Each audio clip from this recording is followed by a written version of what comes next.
Hello, সবাই কেমন আছেন? আশা করি সবাই ভালো আছেন। আমিও ভালো আছি।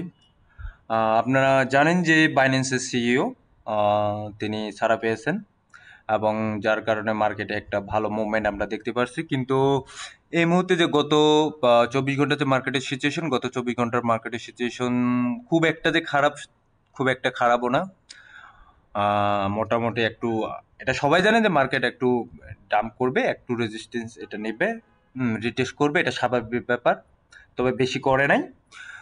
ওভারঅল মার্কেটের সিচুয়েশন ভালো। তো চলুন দেখে আসি এখন তো এই যে মার্কেট এটা যেটা দেখতেছেন সেটা তো টোটাল ২৪ ঘন্টার মার্কেটের সিচুয়েশন। আমরা দেখি যে ১ ঘন্টার মার্কেটের সিচুয়েশন কি অবস্থায় আছে।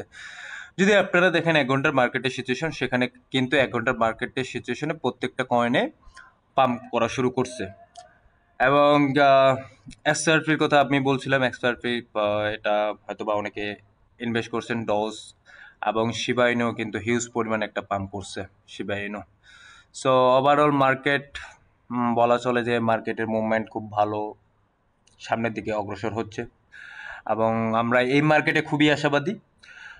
মূলত এয়ারড্রপে যারা কাজ করেন, এয়ারড্রপ নিয়ে আমি কথা বলি না, এখন কথা বলা বন্ধ করে দিয়েছি। কারণ কারণ আপনারা জানেন যে ৬ মাস, ৭ মাস বা ৪ মাস, ৫ মাস একটা পরিশ্রম করে সেখান থেকে যদি $১০ বা $৫ শুধুমাত্র ইনকাম করতে হয়, বা এটা তো একটা গাদার খাটুনির মতো।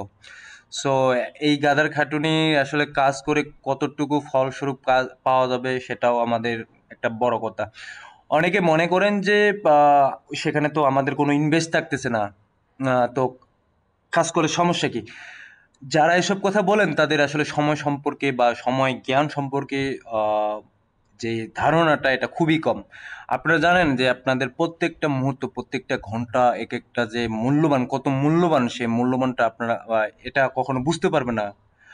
যখন কোনো একটা সময় আসবে, ঠিক সেই সময়টাতে আপনারা বুঝতে পারবেন যে আপনার প্রতিটা সেকেন্ডের মূল্য, প্রত্যেকটা মিনিটের মূল্য কতটুকু। সো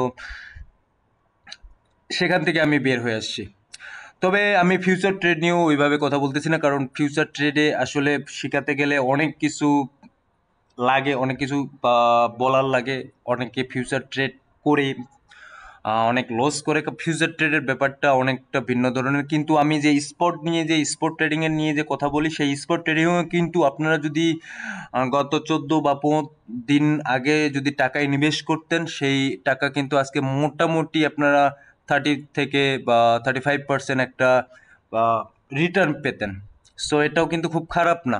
আমাদের মার্কেট দেখতে হবে। সো এখন দেখা যাক যে আসলে যে মার্কেটের সিচুয়েশন, এই মার্কেটে কি আমাদেরকে আবার রিইনভেস্টমেন্ট করার সুযোগ দিবে কি দিবে না। ঠিক আছে, এখন আমরা চলুন দেখে আসি মার্কেটের যে অবস্থা, মার্কেটের সিচুয়েশন। এখান থেকে মার্কেট কিন্তু একদিনে যে টাইম ফ্রেম আছে সেখানে কিন্তু মার্কেট এখন ডাম্পিং অবস্থায় আছে। যাই হোক, যদিও ডাম্পিং অবস্থায় আছে, তারপরেও আমরা যদি এই মুহূর্তে যদি ১ ঘন্টার টাইম ফ্রেমে দেখি, সেক্ষেত্রে কিন্তু ১ ঘন্টার টাইম ফ্রেমে সামনের দিকে মার্কেট অগ্রসর হচ্ছে। তো এখান থেকে মার্কেট কোথায় যেতে পারে, বা এখান থেকে মার্কেট কি সরাসরি উপরের দিকে যাবে না আবার নিচের দিকে আসবে, বলা যাচ্ছে না। তো এখানে যেই বড় কথা আমি এর আগেও বলছিলাম যে এখানে সবচেয়ে এর টোটাল বড় একটা সাপোর্ট জোন হচ্ছে ৬২,০০০। এই ৬২,০০০ যদি ক্রস করে তাহলে সমস্যা আছে।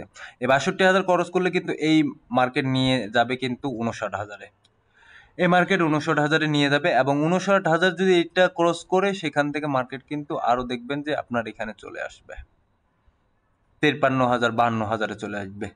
সো কয়েকটা আমাদের সাপোর্ট জোন রয়েছে, এই সাপোর্ট জোনগুলো যদি ক্রস করে তাহলে দেন আমরা বুঝতে পারবো যে মার্কেট নিচের দিকে আসতেছে। আর সাপোর্ট জোন, এই সাপোর্ট জোনগুলোর থেকে যদি মার্কেট নিচে না আসে তাহলে বুঝবো যে ওকে, দ্যাটস ফাইন, মার্কেট এখান থেকে নিচে আসলেই সমস্যা।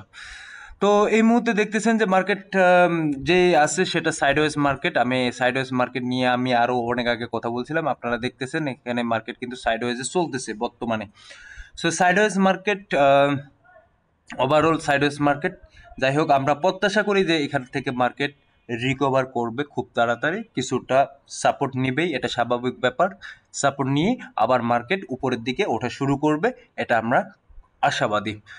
তো কালকে বিটকয়েনে যে ইটিএফ হয়েছে এবং ইথেরিয়ামে যে ইটিএফ হয়েছে, সেখান থেকে কিন্তু ইটিএফ এর যদি আমরা হিসাবটা দেখি, সেখানে কিন্তু ২৬ তারিখের চেয়ে যে 27 তারিখে যে ইটিএফ যে ফ্লোটা ছিল সেটা হচ্ছে $494.4 মিলিয়ন। এটা মোটামুটি $500 মিলিয়ন মতো ফ্লো হয়েছে। তারপর মার্কেট যেটুকু আছে সেটা কিন্তু একটা স্টেবল অবস্থায় আছে, কারণ অনেকে ইটিএফ ছাড়াও অনেকে বিক্রি করছে। 27 তারিখ কিন্তু ইটিএফ এর কোনো সেলিং প্রেশার ছিল না, হয়তো বা কিছু কোম্পানি কিনে নেয়, যেমন ফ্রাঙ্কলিন কিনে নেয়, তারপর আপনার বিটওয়াইস কিনে নেয়, সরি এখানে ওয়াট ট্রি কিনে নেয়, গ্রে স্কেল এই জায়গায় কিনে নেয়। সো ওভারঅল যদিও কিনে নেয়, কিন্তু সেক্ষেত্রে কিন্তু যে বাইং যে প্রেশারটা ছিল সেই বাইং প্রেশারের মধ্যে আপনারা দেখতে পাচ্ছেন যে সবচেয়ে বেশি কালকে কিনছিল সেটা হচ্ছে আরখাম।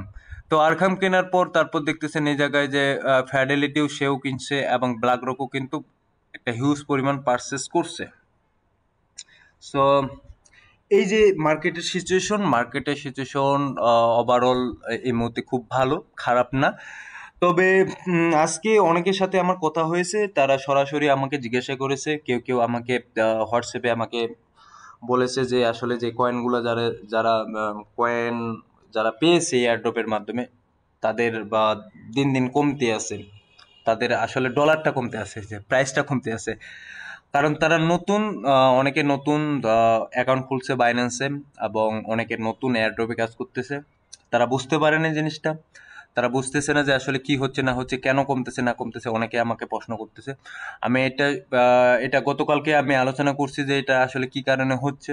সেলিং প্রেশার, যেহেতু সেলিং প্রেশারের কারণে এটা মার্কেটটা নিচের দিকে আসতেছে। সো ওভারঅল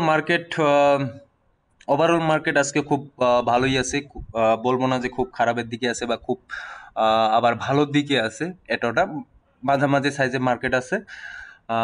তো আজকে এ পর্যন্তই। ধন্যবাদ, ভালো থাকবেন। আগামীকাল আবার দেখা হবে।